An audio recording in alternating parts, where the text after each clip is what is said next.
Lauryn Cox from Fisher Farm. So take it away, Lauryn. All right, thank you.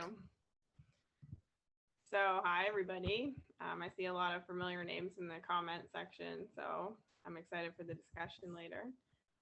I do have a little presentation that I made, and then I'm happy to go over any questions afterwards. And in the discussion, we can get into things a little more deeply about what people more specifically want to know, but this is sort of the basics that I came up with. So go ahead, Ryan. We can go to the next one. Okay, yeah. So a little bit about my farm where I've been working.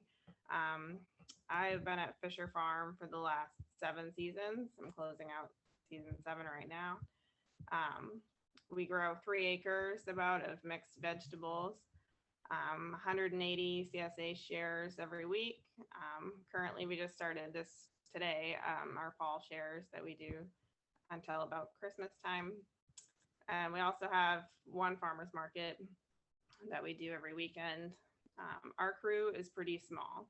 We only have just 1 full-time farmer, 2 full-time employees, me and my partner Eli, and then we have a handful of hourly workers who come either part-time or just once in a while to help out with bigger jobs. Okay, next. So a little bit about who I am in case you don't, I'm sure most of you don't know me. I started out as an apprentice at a different farm, but in 2014, I had no experience at all with farming, had no idea what I was signing up for, and had no clue that I was going to end up wanting to just like turn everything 180 and want to be a farmer forever. I've been at Fisher Farm, like I said, since 2015. I started out as an apprentice. The labor model kind of changed. Once I had stayed for an extended period of time, I sort of broke the record for longest stay employee, and things switched more to being full-time employees rather than apprentices. And currently I'm starting to actually phase out a little bit of working there as I'm starting to sort of build up on my own land and get started with my own farm. But I am still working there next year, just sort of reducing. So we can go to the next one. So I think I'm just going to go ahead and get straight into some strategies that I came up with that have worked for me and that I think will help you with empowering your farm crew. Next. So some sort of bullet points about communication. I'll get into some of these a little bit more than you see here, but something that I found super helpful that I didn't have when I started and we sort of realized we needed a couple of years in was a detailed job description for everyone on the farm. Like even the farmers and everyone needs to know basically what their job responsibilities are. And it really helps when you do have returning employees to have those check-ins. You can just reference their job description and sort of talk it over, communicate about it, discuss it, and it can adapt over the years as their role changes, and you can keep track of where you're at. So it's really great to have like an on-paper document that sort of outlines your expectations and what everyone is responsible for.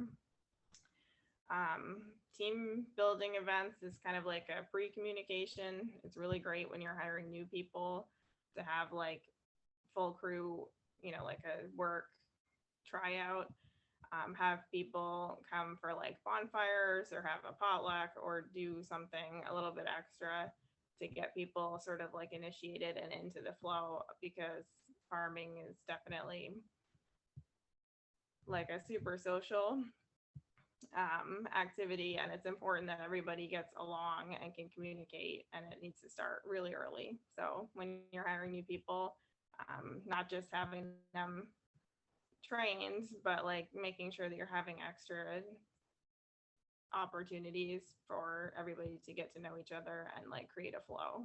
It's really important. Once the season is rolling, this is probably super obvious to everybody, but you should be having regular morning meetings with your crew. especially at the beginning of the week. So for us, that's on Monday. You want to have like a pretty in-depth, solid, mandatory crew meeting where everybody shows up and has their coffee, and you're writing on the whiteboard sort of what you think the week is going to look like, and discussing with your employees like what you see coming, what's important, and try to share information about how you prioritize tasks. That way, over time, they will be able to sort of learn how you prioritize. It'll start coming naturally to them to think that way. And also encourage your employees during the meetings to actually participate and volunteer for jobs that they think they're a good fit for, or suggest jobs that they know need to be done, or give feedback about things that may have happened the week before, or a theme that they've noticed. Make sure that it's like interactive so that they feel like they know what's going on. It's super important. The more crew members you have, the more like essential this is. But even with a really small crew like ours, it's great to have like a regular opportunity, a space where you can share feedback on a regular basis. Like if you see something going on, or if you see that something needs to be done, or whatever, having that space where you know you're going to meet up with everyone and can communicate these things is important. And you need to have that like regularly. And one thing that you can include in those meetings to help empower your employees, at our farm, like right now, it changes every year with us, but Beth is doing CSA pickup days, and she's also doing the farmers market on her own. So sometimes we actually don't see any of the second half of production. And it's great for her to share with us some information if she gets feedback from market, things that she hears from the customers, basically anything that we don't get to find out because we're not there. Just giving us the information about the second half and how things are going there is important. So if your employees don't go to market with you, or they're not present at CSA pickup, or they're out in the fields or whatever, just try to give them a sense of what they're missing in that department, because it does help them to get the big picture. So, and then I also want to point out that it's important to use more than just talking to communicate with your employees. You have like a ton of resources that you can use, but if you're having like at least a whiteboard that you write on, things that you can write down, basically, you can use sheets that like cheat sheets for how to do jobs that you can have around. That's a really good thing that you can just have ready and waiting to communicate to your employee without you having to say anything. They need the information, it's right there. And oh, one other great tool that we use is an app on our phone. I'm like low tech, so I find this cool, but it's called Todoist. And basically it's just like a list app where you can add tasks and check them off, and you can have multiple people in a group, and I think you can have up to like 5 projects.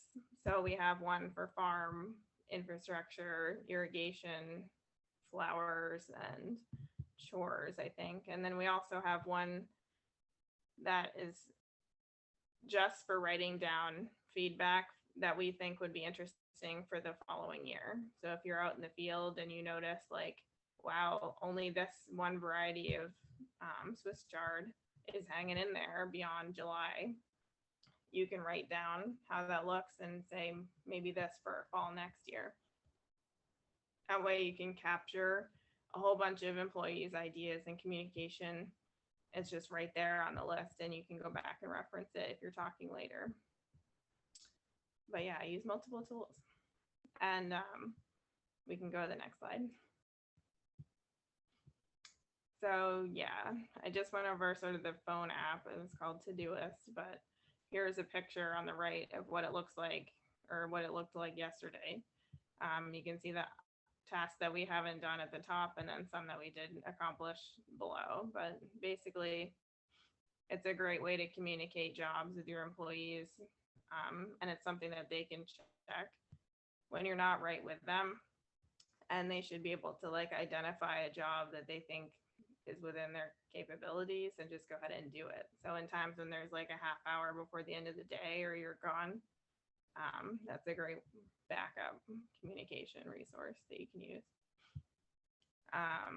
Also, basically anything like that that helps your employees like get out on their own and have resources that they need to do jobs without always having you there or always texting you for the information or having you be the only backup. Like anything that you can use to communicate so that any backup for yourself, basically. You have like step sheets for jobs. So if you're in the greenhouse, you have like a greenhouse seating step sheet. That's a great tool for training new employees on jobs that have multiple variables, because you can easily train someone how to bunch kale. You just show them, have them show you, you're like put 10 leaves in a bunch and the rubber band around 3 times. And then that's pretty much over. Like you've trained them how to do that. But there are lots of jobs that we do that have multiple variables or like a bunch of steps that you have to remember different types of information. And for those types of jobs, it is awesome to have backup like step sheets that they can reference to sort of help them figure these jobs out on their own after you've trained them. And along with that, you can leave some resources, like we have the seed catalogs in the greenhouse. Leave some books available, like if you have an office where you keep the seeds or something, having a shelf with books that have relevant information to jobs on the farm is handy. Using field maps like on a whiteboard where you just write in each bed or something. Anything like that that you can have available where they can access everything is basically just communication that you only have to put together one time and can be useful for them like a bajillion times. So that is pretty much it for communication, I guess.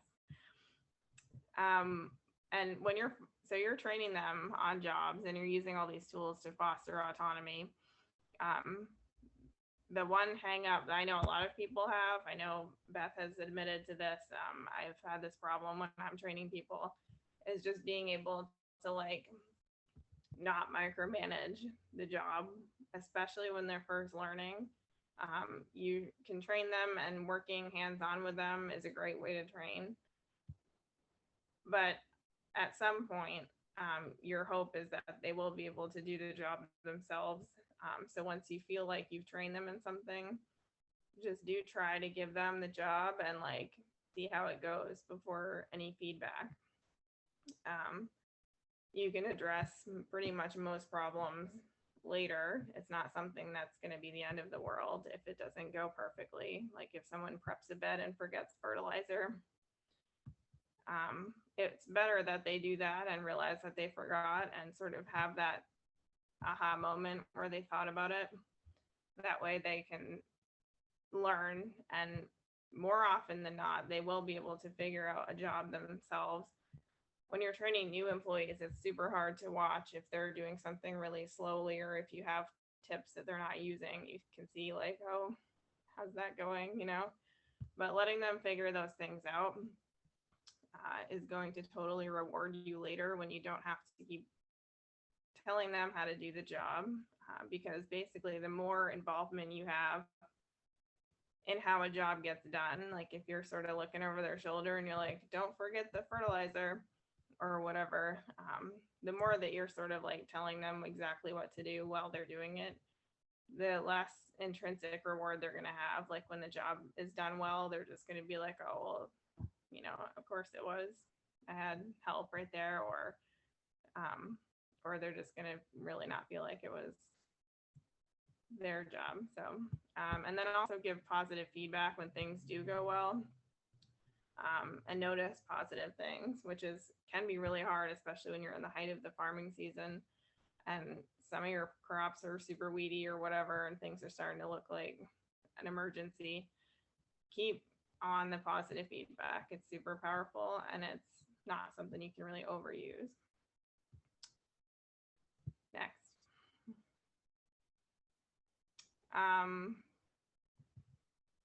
This is a good one. I think this applies. I find that super valuable when it happens to me. Ask your employees for their input, because nothing is going to make them feel more valuable than being asked for their opinion, especially if it actually goes further. So if you're like, where should we put the garlic this year? And they have an idea for that, then you do that. They can see the beds are made and they're planting garlic where they suggested. And it just makes them feel more rewarded and more invested and like they contributed to your farm, which makes them want to keep farming for you, basically. Next. So those are just some tips for general employee management, I guess. And then there's sort of a second part of this talk that we're doing today, which is how to keep your employees for the long term. I've been at Fisher Farm, like I said, for 7 years. That's probably way longer than, I think it's becoming slightly more common now, but it's definitely way longer than I intended to stay, or a lot of apprentices would stay at the same farm. So next, I have some tips for keeping them around and what will make it easier for them to want to stay in the job. So the first one is obvious, but pay as well as you can. Farming obviously doesn't come with a huge whatever money bags. You don't make a ton of money farming. So, but try to pay your employees like they're just as valuable as they are. Increase their pay with their increased value. If someone's taking on more responsibility, or if they're starting to help train or manage your crew in any way, they're more valuable than their starting pay, and you need to reflect that in their salary. Also, you can consider giving your returning employees a yearly bonus. That's basically just a great morale booster at the end of the season that reminds them that you find them valuable and like to keep them around.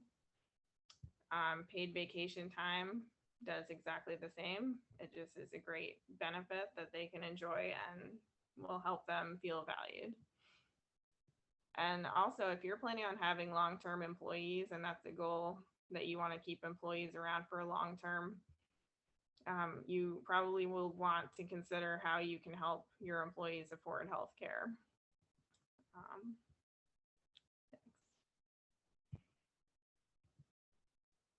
So to keep your employees around, you don't just have to pay well, you also have to give them something to grow into. Nobody could possibly max out on farming in their first year. There should be something that they can strive towards, like a more responsibility in some area of the farm, and you'll know what their strengths are and you can talk about it with them. But give them some management opportunity or just more responsibility. Give them a little bit more freedom in their scheduling, or something that they can, something that's different and better and more than the year before.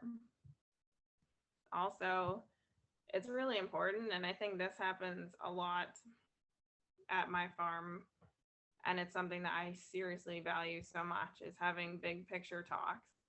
Not just about like, oh, how's the season going, but how is this farm going? What do you think would be great 5 years down the line? And having the talks with them about basically where you see the farm going and what your goals are, and getting their input and hearing about sort of some of their own ideas, or if they've noticed opportunities where the farm could grow, or they could add like a part of the business that you're not currently doing, and they feel confident about doing something like that, more enterprises. Make room for at least the conversation with them. That's super valuable. And also consider year-round employment. If you are planning on having people long-term, it's pretty much essential, I think, to at least employ them for 10 months out of the year. Even as a seasonal farm, you can do that. And having that employment available to them is going to make it much easier for them to stay and be comfortable working multiple years. Next. And then I did want to just sort of point out, more people are talking about this lately, and I hope it gets talked about so much that it just never stops getting talked about, which is basically work-life balance on a farm. Long-term farm employees are farming for a living, just not just like you, but similar to you. They're definitely investing, and farming for a living is really hard. So be honest with yourself about how much work you're putting into the farm and how you think about boundaries on the farm, in terms of working hours and basically what you think is appropriate for you. And then also definitely consider that on an employee level. Think about what you're expecting and is it reasonable? Make sure that you're setting boundaries so that you and your employees are all happy and healthy and don't burn out. And next.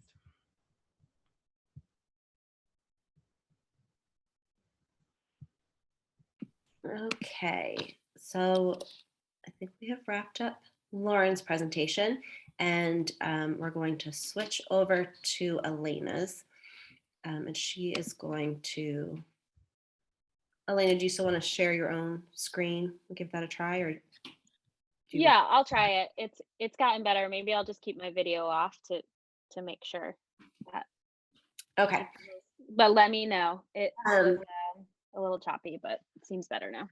Okay, great. Before you get started, I thought we would just launch a poll, just some questions we have about you, the participants in this workshop.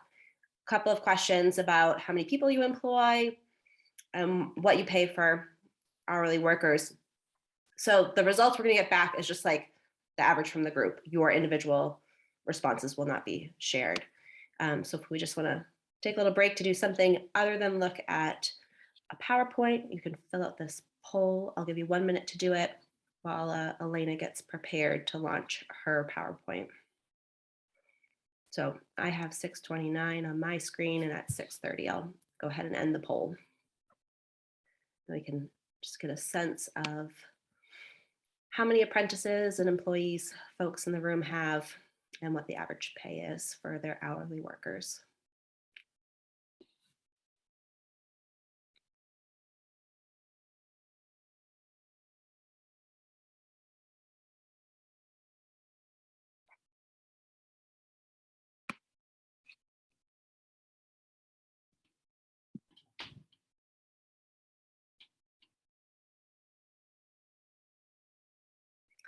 Oh, we got another answer coming in. We have a few more seconds.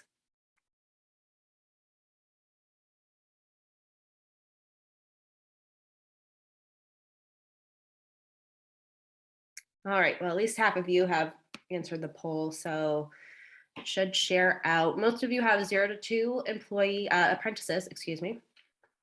We've got quite a range of folks employing a couple, few, or 6+ employees on the farm. And it looks like most people are paying their hourly workers $13 to $15 an hour. A few paying a little bit higher and a few paying a little bit lower. So you should be able to see that.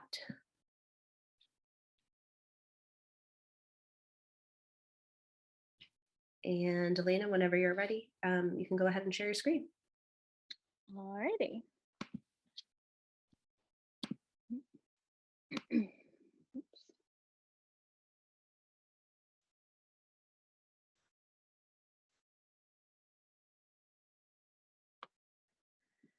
Okay.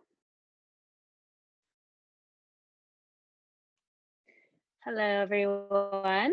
I'm Elena Robbins, and I have been working at Broadturn Farm for 8 seasons. And I've titled my presentation Not Our Farm, which is borrowed from a great organization which works to amplify the voices and stories of farm workers. They have an Instagram and a website, and they recently just came out with this zine that you can download or order from their site. And it's sort of like a resource for farm workers as to what to look for when they're applying for a job, what questions to ask, what are some red flags, stuff like that. But I think it could be a great thing for farm owners to check out as well. So I definitely encourage you to look them up. So yeah, I'm gonna talk about Broadturn Farm a bit and my own background, and then I'm gonna get into what we do for hiring, how we keep the crew happy and excited and efficient throughout the season, um, and into retention as well. So, Broadturn Farm was started by John and Stacy, who some of you probably know. I just quickly want to recognize the privilege that they came from. Obviously, they're a white heterosexual couple with supportive families. They started the farm in Cape Elizabeth, but after a couple years, signed a lease with the Scarborough Land Trust. And there are certainly advantages to having a farm on land trust land, one of which is the maintenance of the farm buildings. And there was also some funding available for more infrastructure projects and investments in the farm. That structure has changed a bit, but that's a sort of ground that they started with. And that's not to say that they didn't work incredibly hard and um, struggled through those first years, like most of us have. But I just wanted to sort of point that out. So, Broadturn Farm is a cut flower farm. We are currently producing on about 4 acres. We have annuals, perennials, and covered space included in that. And our growing season is about February through October. We do CSA, wholesale, floral design, bouquets, farm stand, and host events. And 2021, there are 2 full-time year-round salaried employees, myself and my coworker Angela, who's here also, I think. The 2 owners, and throughout the season, we had around 4 to 6 additional full-time or part-time seasonal employees. You'll see in the picture here that we have at times had much more than that. I think this was from 2019, which was kind of the peak of our crew, and that was really fun and awesome. But we realized after that that it wasn't quite the scale we wanted to be at. So it does take some time once you are bringing on more and more employees to figure out like what's the right fit for you. So that's where we're at today. For me, I moved to Maine in 2014 when I was 24 years old. So I wasn't like fresh out of high school or college. I definitely had a couple years under my belt, living on my own and working, but I didn't have any formal farming experience. I was sort of in the food nonprofit world, but definitely didn't have any clue of what it meant to actually be a farmer. Then I was hired as an intern, and I only planned to stay for 1 season. Fast forward to 2021, I'm still here, and I have a year-round salary with paid time off, a retirement plan, a yearly bonus, and a healthcare stipend. And I've progressively taken on more responsibilities. So I manage the harvest and the cut list, our wholesale accounts, greenhouse and crop planning, seed ordering, hiring, and social media, which are kind of a shared role. And there have definitely been other benefits as well. You'll see Stacy and Angela here on one of our inspiration trips to the Huntington Library in Los Angeles. And that's something we did for a couple years before the pandemic, just a really like wonderful way to step out of the farming hole and get some new perspective together as a leadership team.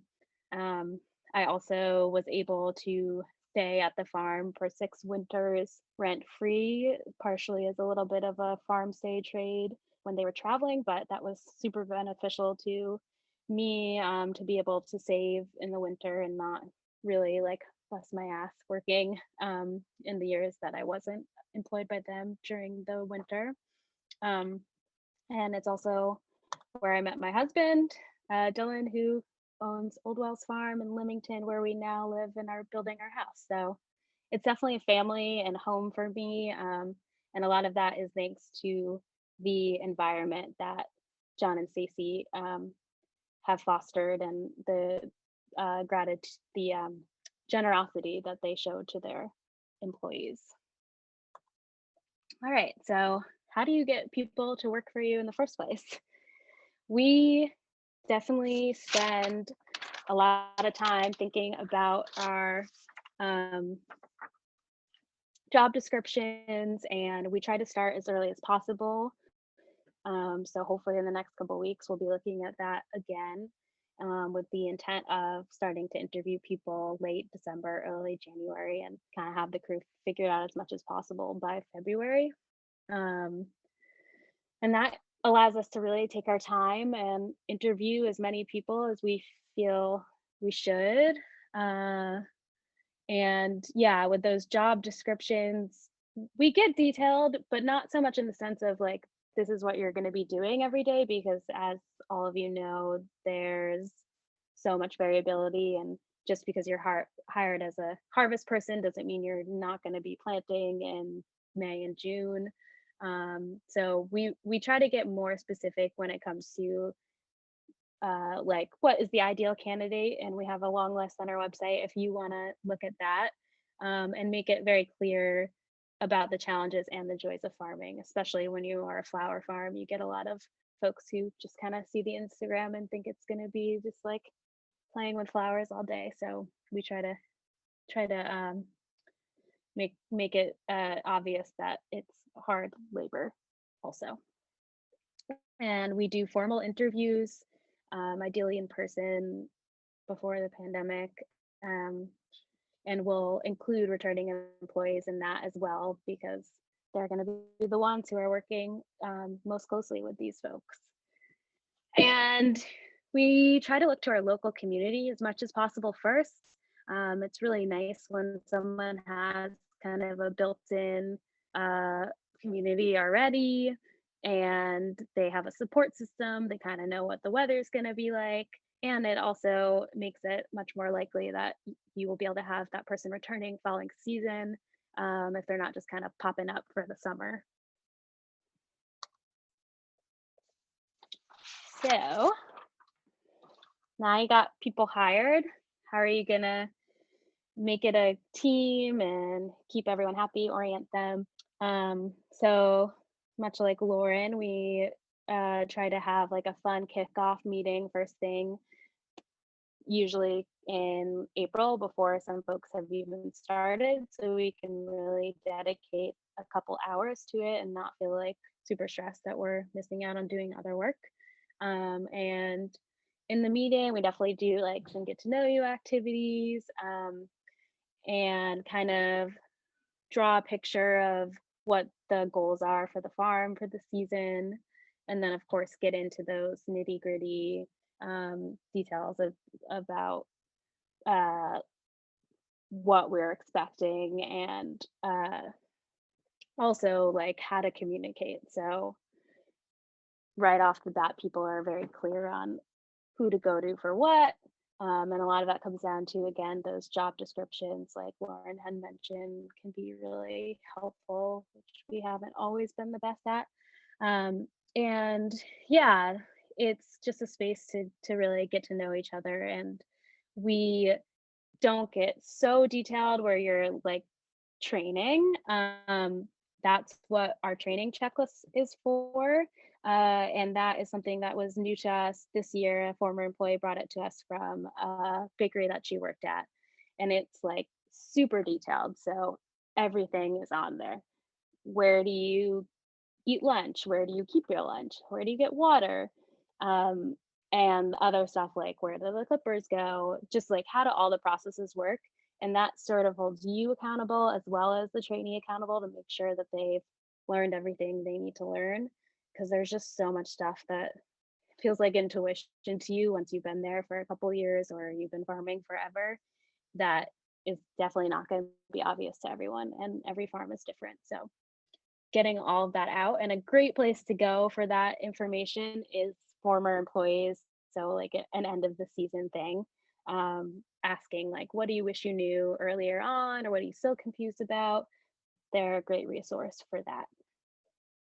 And yeah, it's a place to make expectations clear from the very beginning.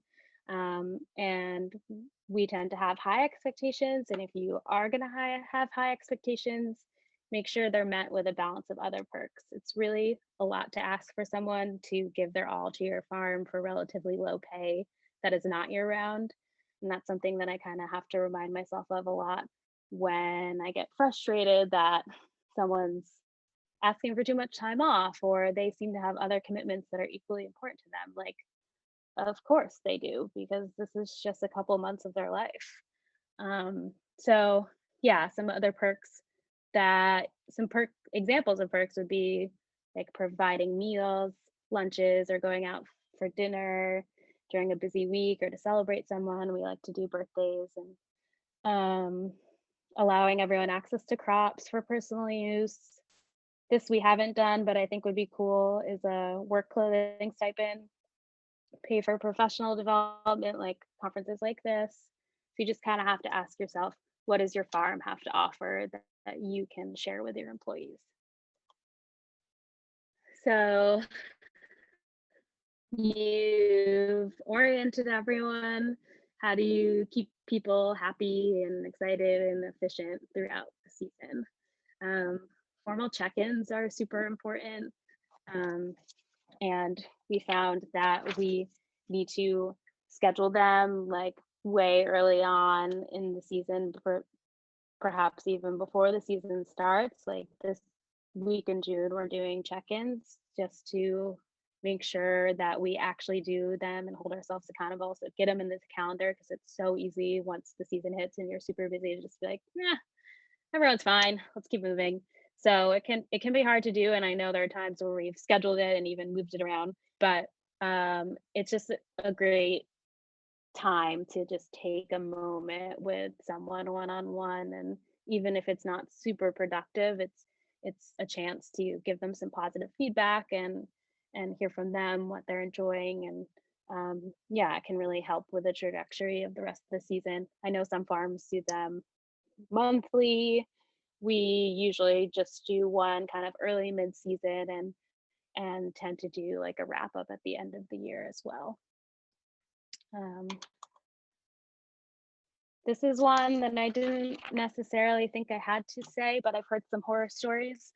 Make sure that there is a comfortable place to take breaks and eat lunch. And that means like place to sit, a table that is protected from the elements at the very least, and some way to heat up food, some way to get hot water to make coffee or tea. I know that everyone probably doesn't have like a barn or an outbuilding to do this in. So like even if you put up a tent, or just like not a bucket in the middle of the field, but especially on those shoulder season days where it can be really crappy out, welcoming folks into your house too can be really wonderful and nice. This is kind of speaks to the work-life balance, but sticking to 8-hour days or 40-hour weeks, depending on if people are full-time or part-time, we found is really just the way to go. There's always a few days here and there that are a little bit longer, but if it's 6 a.m. to 6 p.m., 6 days a week, like the quality of work just doesn't match. Like it's not worth it.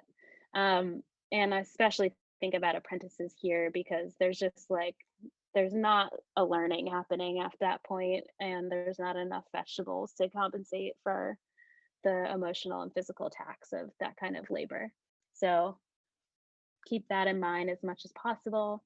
And along the same lines, hire enough people to do the work that needs to be done. And if you can't afford that, then you should probably think about scaling back a bit until you can. This is a big one too, balance, which can mean so many things, but for here I'm particularly talking about kind of balancing the harder labor with the less physical tasks throughout a day or throughout the week. And also thinking about like investing in uh, equipment or tools that can make things easier for your crew can go a long way. So if someone's doing a heavy digging job in the morning, maybe they're in the processing area in the afternoon. Providing opportunities for creativity and fun. This is a picture from a pride parade we did a couple years back. I think Stacy got an email from a local clinic asking if we would do a float with them. And instead of just being like, we are way too busy, it's June, she sent a note out to the crew to be like, are you guys interested in this? Could be fun. It would be volunteer time. And everyone was super excited about it. And it was just like a really fun thing to do together after hours and be a part of. So don't automatically like dismiss those asks, even if you are really busy, because those are those moments that people can take a lead and show their creativity and what they can do. Yeah, and just overall fostering an environment and a culture of friendship and respect. So you just want to see like a lot of scenes like this at the end of the day. Have a relationship with your local brewery where you're trading, and make sure you just have some beer and some seltzers in the cooler at all times, and the freezer stocked with ice cream, and just those little things that make a big difference when you're working hard out there. And like Lauren said, gratitude goes such a long way. Just every day, make sure you're saying thank you, and especially if people are going the extra mile, pointing it out. Doesn't always have to be in front of everyone. Just one-on-one saying thanks is really, really important. And yeah, farm pets are a great way to keep morale up, especially kittens. Okay, retention. So this is one that I can't really stress enough. Pay well, especially if you're looking for someone to stay for the long term. There are many, many reasons we all love farming, but no one will want to or should give their all, their heart, their soul, their entire spring, summer, fall to you if you don't fairly compensate them. So have an honest discussion about what your employee needs with them, and do your best to provide this. There are creative ways to financially support your employee that can work for the farm as well. And you might be surprised about what could work and what they might need. But it's best to be honest and talk to each other about that. That's my little extra emphasis. Year-round work is another one, or as close to year-round work as you can get. This is a picture of some dried wreaths that we did for holiday market one season. We've been doing our best to extend the seasons as much as possible. So growing stuff earlier in the spring and drying stuff for fall. It's not always the most lucrative stuff that you'd be doing, but it's enough to break even and keep people happy and employed throughout the winter. So it's definitely something to consider as much as possible, and also think about that paid time off if you can, or just a short window of not paid time so people can have a little moment to rest as well.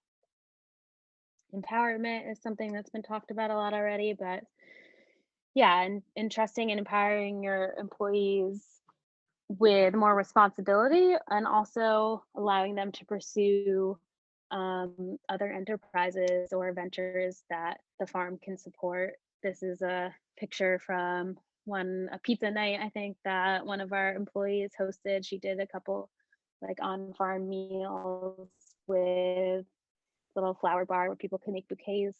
That was super fun, and the Broadturn Farm basically just supported her, hosted and helped buy materials and all that. And yeah, room for growth, which kind of goes with that. So maybe there are new skills that someone can learn, whether it be wanting to do more tractor work or floral design or bookkeeping.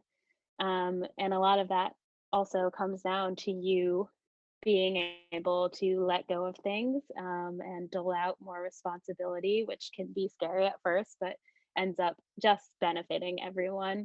I'm kind of getting to the point where I have too much responsibility, so I'm starting to think about things that I can let go of that someone could definitely do a better job of, and that's really exciting. And also, like Lauren said, bringing people into those big picture discussions. Look to your employees for inspiration on how to make the farm more successful. Um, you never know what they're gonna come up with. A lot of times they're younger than you and they're probably cooler and more in tune with what's going on. Um, so that's always fun, and it just it's exciting for them to be a part of that discussion and have something to say about the future of the farm. So, yeah, I think a lot of what I've said is less to do about like specific strategies to um, like train or communicate with your employees, and it's much more about creating an environment and a community where your employees feel valued and supported and excited. So it's definitely important to do a little of self-evaluation. What are your personal goals? What are you willing to be flexible and let go of? And how involved do you want to be in a day to day, or are you ready to kind of pass that on to someone who's going to manage more and be that face for the rest of your employees? So yeah, I think it's just um a f- like I don't want to say that farm employees, especially the farms that we're talking about right now, most likely are marginalized, but it's like any other marginalized group, or the more that you lift them up and the more that you support them, and um yeah, the better that everything is going to be, that your life will be, that the world will be, if we are treating our farm workers better. So yeah, I think that's it.